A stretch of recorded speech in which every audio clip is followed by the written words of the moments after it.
السلام علیکم ورحمۃ اللہ وبرکاتہ۔ الحمدللہ رب العالمین والصلاة والسلام علی نبینا محمد وعلی آلہ وصحبہ اجمعین، اما بعد۔ پیارے بھائیوں اور بہنوں، آج آپ کی خدمت میں ایک اہم موضوع لے کر کے حاضر ہوا ہوں، جس کا نام ہے عرفے کا روزہ کب رکھا جائے۔ ذی الحجہ کا چاند نظر آتے ہی لوگوں کے دماغوں میں، ذہنوں میں ایک سوال بڑی تیزی کے ساتھ پیدا ہوتا ہے، اور یہ سوال موجودہ دور میں لوگوں نے پیدا کرنے کی کوشش کی ہے، اور یہ الجھن سی یہ چیز ایک الجھن کی صورت اختیار کر گئی ہے کہ یوم عرفہ اس وقت روزہ رکھا جائے جس دن 9 ذی الحجہ کو، یعنی یوم عرفہ کو، حجاج کرام میدان عرفات میں ہو، یا بر صغیر ہندوستان، پاکستان، بنگلہ دیش، یا دنیا کے اندر جہاں کہیں بھی مسلمان، ظاہر ہے کہ آج ایک محدود دائرے میں تو صرف نہیں ہیں بلکہ پوری دنیا کے گوشے گوشے میں اللہ کے فضل و کرم سے مسلمان پھیل چکے ہیں، تو ان کے لیے کیا حکم ہے کہ یوم عرفہ کب وہ روزہ رکھیں۔ خیر، آئیے آج میں جڑ سے اس مسئلے کو ختم کرنے کی کوشش کر رہا ہوں، اور آپ کی خدمت میں بھی کچھ اصولی اور قاعدے کی باتیں رکھنے کی سعادت حاصل کر رہا ہوں۔ سب سے پہلے ہم یہ دیکھیں کہ یوم عرفہ کے روزے کے بارے میں یہ بہت ضروری ہے کہ جانیں کہ اس کی فضیلت کیا ہے۔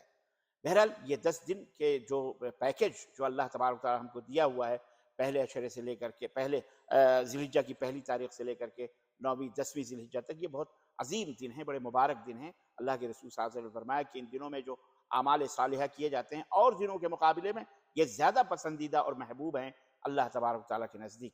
بہرحال یہ ایک موضوع ہے جو دوسری موضوعات میں نے اس کو بیان کیا ہے، عرفہ کے فضیلت، ایام عشر 10 ذی الحجہ کے فضائل کے تعلق سے۔ تو احادیث مبارکہ میں یوم عرفہ کے روزے کی غیر معمولی فضیلت بیان کی گئی ہے۔ چنانچہ ایک حدیث حضرت ابو قتادہ رضی اللہ تعالی عنہ کی ہے۔ نبی کریم صلی اللہ علیہ وسلم نے فرمایا کہ صیام یوم عرفہ انی احتسب علی اللہ ان یکفر السنۃ التي قبلہ والسنۃ التي بعدہ۔ یہ صحیح مسلم کی روایت ہے، اور یہ سنن ابو داؤد اور ترمذی، ابن ماجہ اور مسند احمد کے اندر بھی یہ حدیث موجود ہے کہ اللہ کے رسول صلی اللہ علیہ وسلم نے فرمایا، حضرت ابو قتادہ کہتے ہیں کہ مجھے اللہ تعالیٰ کی ذات سے امید ہے کہ یوم عرفہ کے روزے رکھنے کی صورت میں پچھلے سال اور اگلے سال ایک سال کے گناہ بخش دیے جائیں گے۔ تو یہ کتنا بڑا مقام ہے کہ آپ اس 9 ذی الحجہ کو، یعنی یوم عرفہ کو روزہ رکھیں۔ اب آپ یہ دیکھیں، یہ جو ذی الحجہ کا یوم عرفہ ہے، اس کو عرفہ کا دن کیوں کہا جاتا ہے؟ عرفہ کا مطلب کیا ہے؟ کیوں کہا جاتا ہے؟ خیر، اس سلسلے میں بہت ساری روایات ہیں، میں آپ کو مختصراً 2-3 پوائنٹس بتا دے رہا ہوں تاکہ آپ کے ذہن میں رہے۔ اصل میں 9 ذی الحجہ کو یوم عرفہ کہنے کی فقہائے کرام نے 3 وجوہات بیان کی۔ ان میں ایک وجہ یہ ہے کہ حضرت ابراہیم علیہ السلام کو 8 ذی الحجہ کی رات خواب میں نظر آیا کہ وہ اپنے بیٹے کو ذبح کر رہے ہیں، تو ان کو اس خواب کہ اللہ تعالیٰ کی طرف سے ہونے یا نہ ہونے میں کچھ تردد رہا کہ پتہ نہیں یہ خواب کیسا ہے۔ حالانکہ نبیوں کا خواب تو آپ کو پتہ ہے کہ نبوت کے حصوں میں سے ایک حصہ ہوتا ہے، نبیوں کا خواب تو برحق ہوتا ہے۔ اسی طرح دوسری رات کو بھی 9 ذی الحجہ کو بھی حضرت ابراہیم علیہ السلام نے خواب میں یہی چیز دیکھی۔ اچھا، بعض روایتوں میں آتا ہے کہ پہلے خواب دیکھا تو 100 اونٹ ذبح کیے، پھر دوسرے خواب دیکھا پھر 200 اونٹ، پھر تیسرے دن خواب دیکھا۔ بہرحال وہ روایات کے بارے میں مجھے نہیں اتنا علم ہے، اور وہ ہمارے موضوع سے ایک الگ چیز ہے، لیکن عرفہ اسی لیے کہا جاتا ہے کہ 9 ذی الحجہ حضرت ابراہیم علیہ السلام کو یہ معرفت حاصل ہوئی اور یقین حاصل ہوا کہ اللہ تعالیٰ مجھ سے قربانی چاہتا ہے، اس لیے اس یوم کو یوم عرفہ کہتے ہیں۔ اسی طرح دوسرا نقطہ یہ بیان کرتے ہیں کہ 9ویں ذی الحجہ کو حضرت جبرائیل علیہ السلام نے حضرت ابراہیم علیہ السلام کو تمام مناسک حج سکھا دیے تھے، بتلائے تھے۔ مناسک حج کی معرفت حضرت ابراہیم کو ہوئی تھی 9 ذی الحجہ کو، تو اس مناسبت سے اس کو یوم عرفہ کہا جاتا ہے۔ عرفہ یا عرفو کے معنی ہوتے ہیں معرفت حاصل کرنا، جاننا، کسی چیز کا علم ہو جانا۔ تو حضرت ابراہیم کو علم ہوا اس یوم مناسک حج کا، اس لیے اس کو یوم عرفہ کہتے ہیں۔ اسی طرح 9 ذی الحجہ کی تیسری ایک وجہ یہ بیان کرتے ہیں کہ حج کرنے والے حضرات چونکہ میدان عرفات میں وقوف کے لیے، حاضری کے لیے وہاں جاتے ہیں، تو اس مناسبت سے 9 ذوالحجہ کو یوم عرفہ بھی کہہ دیتے ہیں۔ بہرحال ان تمام اقوال سے یہ بات معلوم ہوئی کہ تسمیہ کے اعتبار سے، نام رکھنے کے اعتبار سے یوم عرفہ کو صرف وقوف عرفہ کے ساتھ خاص کرنا یہ درست نہیں ہے، بلکہ یہ مختلف وجوہات کی بنا پہ 9 ذوالحجہ کا دوسرا نام ہے، یعنی 9 ذوالحجہ کا، ذوالحجہ کی 9 تاریخ کا یہ دوسرا نام ہے۔ لہذا یہ دن ہر ملک میں اپنی تاریخ کے اعتبار سے ہوگا، یعنی اگر دیگر ممالک میں جس دن 9 ذوالحجہ کی تاریخ آ رہی ہے اس دن یوم عرفہ اس ملک میں منایا جائے گا، خواہ اس دن سعودی عرب میں یوم عرفہ ہو یا نہ ہو۔ تو یہ ایک اہم مسئلہ ہے، جھگڑا کرنے کی کوئی ضرورت نہیں ہے، نہ ہی اس میں اختلاف کرنے کی ضرورت ہے۔ ہر ملک کی چاند کی تاریخ کے اعتبار سے 9 ذوالحجہ کا اعتبار ہوگا، اور میں چند دلائل آپ کی خدمت میں اس تعلق سے رکھنے کی کوشش کر رہا ہوں کہ عرفہ کا روزہ کب رکھا جائے۔ نمبر 1 عزیزان گرامی، مسئلہ جو ہے اس کا، اس مسئلے کا دار و مدار کی یوم عرفہ کا روزہ اس دن رکھا جائے جب حاجی میدان عرفات میں ہو، یا یوم عرفہ کا روزہ اپنے اپنے ملکوں کے چاند کے حساب سے رکھا جائے۔ تو آئیے ہم اس مسئلے کی وضاحت کرتے ہیں۔ سب سے پہلی بات تو یہ ہے کہ اس مسئلے کا جو دار و مدار ہے، اس مسئلے کی جو بنیاد ہے، وہ اس بات پر ہے کہ سعودی عرب کی رؤیت ہلال یہ دنیا کے دیگر ممالک کے حق میں معتبر ہے یا نہیں ہے۔ بات سمجھ میں آئی؟ سعودی عرب کی رؤیت، یعنی جو چاند دیکھا جاتا ہے سعودی عرب میں، کیا دوسرے ممالک کے حق میں بھی یہ رؤیت معتبر ہے؟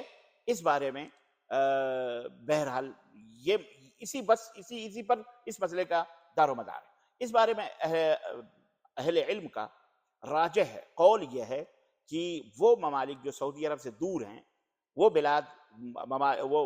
ممالک جو سعودی عرب سے دور ہیں، جن کے طلوع اور غروب میں، یعنی سورج کے نکلنے اور سورج کے ڈوبنے میں کافی فرق پایا جاتا ہے، ان کی رؤیت ایک دوسرے کے حق میں معتبر نہیں ہے۔ اور سعودی عرب اور دیگر ممالک کے مطلع میں کافی فرق ہونا یہ بار بار کا مشاہدہ بھی ہے، اور لوگوں کو، دنیا کو اس بات کا پتہ ہے، اور یہ بار بار کے مشاہدے سے یہ بات ثابت ہے کہ ایک دن پہلے یہاں چاند نکلا، بر صغیر میں ہندوستان، پاکستان، بنگلہ دیش میں ایک دن بعد میں نکلتا ہے، اور مشرق میں اور بھی اس طرح سے۔ لہذا جس طرح نمازوں کے اوقات، تہجد اور سحر اور افطار وغیرہ میں ہر ملک کا اپنا ایک وقت معتبر ہے، سعودی عرب میں نمازوں کے اوقات کو دیگر ممالک میں نمازوں کے لیے معیار قرار نہیں دیا جاتا ہے، اور نہ ہی دیا جا سکتا ہے۔ اسی طرح عید ہے، روزہ ہے، اور قربانی میں بھی ہر ملک کی اپنی رؤیت ہلال کا اعتبار ہوگا، اور عرفہ کے روزے کے بارے میں بھی ہر ملک کی اپنی رؤیت معتبر ہوگی۔ جہاں جس ملک میں جب وہ چاند دیکھا جائے گا، اس حساب سے پہلی تاریخ دوسرے دن شروع ہوگی۔ لہذا جس دن دیگر ممالک کے حساب سے ذوالحجہ کی 9ویں تاریخ ہوگی، اس دن روزہ رکھنے سے یوم عرفہ کے روزے کی فضیلت حاصل ہوگی انشاءاللہ تبارک و تعالی، اگرچہ اس دن مکہ مکرمہ میں عید کا دن ہو۔ نمبر 2، بعض احادیث میں روزے کی فضیلت بیان کرتے ہوئے یوم عرفہ کے بجائے 9 ذوالحجہ کے الفاظ بھی حدیث میں آئے ہوئے ہیں، جو بالکل واضح ہیں کہ 9 ذوالحجہ ہی یوم عرفہ، 9 ذوالحجہ کو جہاں جہاں کہیں بھی 9 ذوالحجہ کی تاریخ آئے گی وہاں وہ رکھا جائے گا۔ چنانچہ بعض امہات المومنین بیان کرتی ہیں کہ کانا رسول اللہ صلی اللہ علیہ وسلم یصوم 9 ذوالحجہ و یوم عاشورہ۔ ابو داؤد اور نسائی اور کی روایت اور مسند احمد کے اندر موجود ہے کہ رسول اللہ صلی اللہ علیہ وسلم ذوالحجہ کے 9 دن اور عاشورہ کے روزے رکھا کرتے تھے۔ 9 ذوالحجہ کا ذکر ہے، یوم عرفہ اس کا رکھتے تھے، یعنی یہ روزہ دراصل 9 ذوالحجہ کا ہے، کیونکہ 10 ذوالحجہ کے ابتدائی 9 دن میں سے ہر روزے کی فضیلت احادیث میں مستقل طور پر آئی ہوئی ہے، اور ظاہر ہے کہ 1 سے 8 تاریخ تک کے روزوں کی فضیلت پوری دنیا کی اپنی تاریخ کے اعتبار سے، لہذا 9 ذوالحجہ کے روزے کی فضیلت جو ہے وہ بھی ہر ملک کی اپنی تاریخ کے اعتبار سے ہوگی۔ نمبر 3، یوم عرفہ کا روزہ یعنی صوم یوم عرفہ کے لیے سعودی عرب کے 9 ذوالحجہ کا اعتبار کرنے سے ایک بہت بڑی پیچیدگی عالمی طور پر پیدا ہو سکتی، لازم آئے گی، اور آپ حیران رہ جائیں گے اگر اس حقیقت کو اگر آپ غور سے سمجھنے کی کوشش کریں گے تو۔ اور وہ سب سے بڑی پیچیدگی کیا ہوگی؟ آئیے میں آپ کے سامنے رکھتا ہوں۔ نمبر 1، دنیا کے بعض ممالک کی تاریخیں سعودی عرب سے ایک دن پہلے کی ہوتی ہیں، یعنی وہ ممالک جہاں چاند کی پیدائش اور جہاں سورج کا ڈوبنا اور نکلنا یا چاند کا طلوع ہونا اور ڈوبنا سعودی عرب سے پہلے ہو. کچھ ممالک ایسے ہیں جہاں سعودی عرب سے پہلے چاند ڈوبتا ہے اور چاند نکلتا ہے. مثلا جس دن سعودی عرب میں 9 ذی الحجہ ہے اس دن بعض ممالک میں 10 ذی الحجہ ہو، 10 ذی الحجہ کی تاریخ ہو، اور 10 ذی الحجہ کو اس ملک کے مسلمان عید الاضحیٰ منا رہے ہیں، جیسے تیونس ہے، جزائر ہے، لیبیا ہے، یعنی سعودی عرب کے مغرب کے اندر جو ممالک. اور اس دن اس کے لیے روزہ رکھنا ظاہر ہے وہ عید کا دن ہے، اور عید کے دن روزہ رکھنا جائز نہیں ہے، حرام ہو. پھر وہ اس دن کو سعودی عرب کی مطابعت میں یوم عرفہ مان کر اس میں روزہ کیسے وہ رکھ سکتے ہیں کہ چلو بھائی آج تو یوم عرفہ ہے سعودی عرب میں، بھلے تمہارے پاس عید ہے روزہ رکھو، کیسے رکھ سکتے ہیں؟ حرام ہے اس دن روزہ رکھنا. اسی طرح ایک بات اور ذہن میں رکھیے کہ اسلام صرف 21ویں 22ویں 24ویں 25ویں صدی کے لیے نہیں آیا ہے. اللہ اکبر. جدید ذرائع ابلاغ سے آج کل معلوم ہو جاتا ہے کہ سعودی عرب میں کس دن یوم عرفہ ہے. پہلے کی صدیوں میں جو گزر چکے ہیں، جب یہ جاننے کے ذرائع موجود نہیں تھے، اس وقت بھی لوگ یوم عرفہ کا روزہ رکھتے تھے. کیسے رکھتے؟ ظاہر ہے آپ یہی کہیں گے اپنے یہاں کے حساب سے، وہ اپنے یہاں کے چاند اور تاریخ کے حساب سے وہ روزہ رکھتے تھے.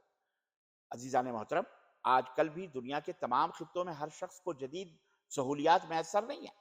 تمام لوگوں کے لیے اب بھی دوسرے علاقوں کے بارے میں ہر وقت بر وقت معلومات حاصل کرنا یہ بھی آسان نہیں ہے. اس لیے اب بھی مناسب، آسان اور قابل عمل یہی معلوم ہوتا ہے کہ ہر ملک کے لوگوں میں اس دن روزے عرفہ کا روزہ رکھیں جس دن ان کے یہاں ذی الحجہ کی 9 تاریخ ہوگی. نمبر 5، یوم کا لفظ عربی ہے. یوم، دن، اردو میں اس کو دن کہتے ہیں اور انگلش میں اس کو ڈے بولتے ہیں. اس کا جو اطلاق ہے، اس یوم کا جو جس دن کہا جاتا ہے، جس چیز کے اوپر بولا جاتا ہے، یہ طلوع آفتاب سے لے کر سورج کے نکلنے سے لے کے غروب شمس تک، سورج کے ڈوبنے تک کے وقت پر ایک یوم کہلاتا ہے. یوم کا لفظ طلوع آفتاب سے لے کر کے غروب آفتاب تک کے وقت پر ہوتا ہے. اور صوم یعنی روزہ جو ہے یہ طلوع فجر سے شروع ہوتا ہے اور غروب آفتاب پر مکمل ہوتا ہے. اب اگر صوم یوم عرفہ یعنی عرفہ کے دن کا روزہ رکھنے میں سعودی عرب کے 9 ذی الحجہ کے اعتبار کیا جائے، اس لیے کہ اس دن وہاں وقوف عرفہ ہے، تو پھر روزہ کے آغاز و اختتام کے سلسلے میں بھی سعودی عرب کے اوقات کی پابندی ہونی چاہیے. پھر تو عرفے کا روزہ دنیا کے ہر خطے میں اس وقت شروع کیا جائے گا جب سعودی عرب میں 9 ذی الحجہ کو طلوع فجر کا وقت ہو، اور اس دن اس وقت افطار کر لیا جائے جب سعودی عرب میں 9 ذی الحجہ کو غروب آفتاب کا وقت ہو. حالانکہ یہ بات بالکل ہی غیر معقول ہوگی، کیونکہ اس وقت مشرق بعید اور مغرب بعید میں رات کا وقت ہوگا، اور قطب شمالی اور قطب جنوبی میں یا تو مسلسل رات ہوگی یا مسلسل دن ہوگا. اور سعودی عرب کی تاریخ کے اعتبار سے یوم عرفہ کا روزہ رکھنے میں ان ممالک میں شرعی احکام کی مخالفت ہوگی اور حرج لازم آئے گا. لہذا روزے کے اوقات کے معاملے میں لوگ اپنے اپنے علاقے کے پابند ہوں گے. خلاصہ کلام یہ ہے کہ دنیا کے دیگر ممالک کے مسلمان یوم عرفہ کا روزہ کب رکھیں؟ یوم عرفہ کا روزہ سعودی عرب کی تاریخ کے حساب سے رکھنے کے پابند ہرگز نہیں ہیں. یاد رکھیں، سعودی عرب کے مسلمان اس دن روزہ رکھیں جب ان کے ہاں 9 ذی الحجہ ہو، اور دوسرے ممالک کے مسلمان اس دن روزہ رکھیں جب ان کے ہاں 9 ذی الحجہ ہو. البتہ ہندوستان، پاکستان اور مشرقی ممالک میں جو سعودی عرب سے ایک دن پیچھے تاریخ کے ہوتے ہیں، وہاں کے مسلمانوں کے لیے بہتر ہے کہ وہ 8 اور 9 ذی الحجہ دونوں دن کے روزے رکھ لیا کریں. کوئی مشکل نہیں ہے، کیونکہ 10 ذی الحجہ کے ہر روزے کی فضیلت یہ صحیح احادیث سے ثابت ہے، اور ان ممالک کے لوگوں کے لیے اس دن روزہ رکھنے میں کوئی ممانعت بھی نہیں ہے. تو یہ اس مسئلے کا حل ہے کہ آپ عرفہ کا روزہ کب رکھیں. یہ میں نے اس کی وضاحت کر دی، عقلی طور پر بھی اور نقلی میں یعنی احادیث کی روشنی میں بھی اور تاریخی طور پر بھی. اللہ عز و جل سے دعا ہے کہ ہمیں احقاق حق اور ابطال باطل کی توفیق عطا فرمائے، اور اللہ عز و جل اللہم ارنا الحق حقا وارزقنا اتباعہ، حق کو حق سمجھنے دیکھنے اور اس کی اتباع کرنے کی توفیق عطا فرمائے. وارنا الباطل باطلا وارزقنا اجتنابہ، اور باطل کو باطل اور باطل سے بچنے کی توفیق عطا فرمائے. آمین یا رب العالمین. وصلی اللہ علی نبینا محمد وعلی آلہ وصحبہ اجمعین. والسلام علیکم ورحمۃ اللہ وبرکاتہ.